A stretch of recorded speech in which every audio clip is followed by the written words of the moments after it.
2027 की जंग अखिलेश बनाम राजभर, कंस वंशी वाले बयान से मचा सियासी तूफान, राजभर का हमला, क्या अब रिश्तों में पूरी तरह दरार, पीडीए पर प्रहार, यादव राजनीति पर सवाल, क्या यूपी की राजनीति में नया ध्रुवीकरण शुरू। उत्तर प्रदेश की राजनीति में इन दिनों सबसे ज्यादा चर्चा जिस टकराव की है वो है अखिलेश यादव और ओपी राजभर की सियासी टसन। कभी साथ दिखने वाले दोनों नेता अब खुलकर आमने सामने हैं। 2027 के चुनाव को लेकर माहौल बनना शुरू हो गया तो बयान भी और ज्यादा तीखे हो गए। कैबिनेट मंत्री ओम प्रकाश राजभर ने समाजवादी पार्टी पर सीधा हमला बोलते हुए अखिलेश यादव को निशाने पर लिया। उन्होंने कहा कि लोकसभा चुनाव में 37 सीटें जीतने के बाद सपा समर्थकों का व्यवहार बदल गया है। राजभर ने पीडीए राजनीति पर भी सवाल उठाए और इसे दिखावा बताया। राजभर ने अपने बयान में गाजीपुर की एक घटना का उल्लेख किया और आरोप लगाया कि राजभर समाज की बच्चियों के साथ अत्याचार हुआ।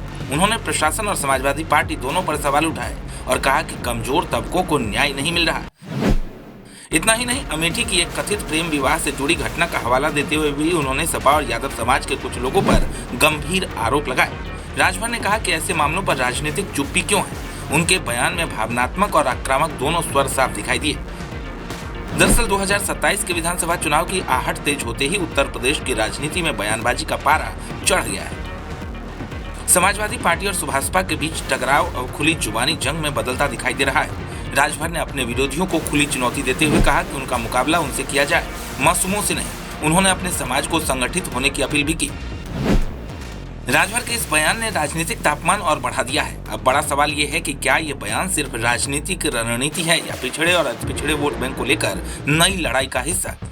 राजनीतिक जानकार मानते हैं कि 2027 से पहले उत्तर प्रदेश में राजनीतिक समीकरणों को साधने की कोशिशें तेज हो चुकी हैं। ऐसे में हर बयान का असर चुनावी जमीन पर पड़ सकता है, क्योंकि उत्तर प्रदेश की राजनीति में शब्दों की ये जंग सिर्फ बयानबाजी नहीं मानी जा रही। 2027 के चुनाव से पहले पिछड़ा, अति पिछड़ा और सामाजिक न्याय की राजनीति एक बार फिर केंद्र में आती दिख रही है। फिलहाल सबसे बड़ा सवाल यही है, क्या ये टकराव चुनावी रणनीति है या आने वाले बड़े राजनीति की शुरुआत है। राजभर की इस रणनीति पर आपकी क्या राय है, हमें कमेंट बॉक्स में जरूर बताएं। बड़ी खबरों के लिए पेज को फॉलो करना ना भूलें।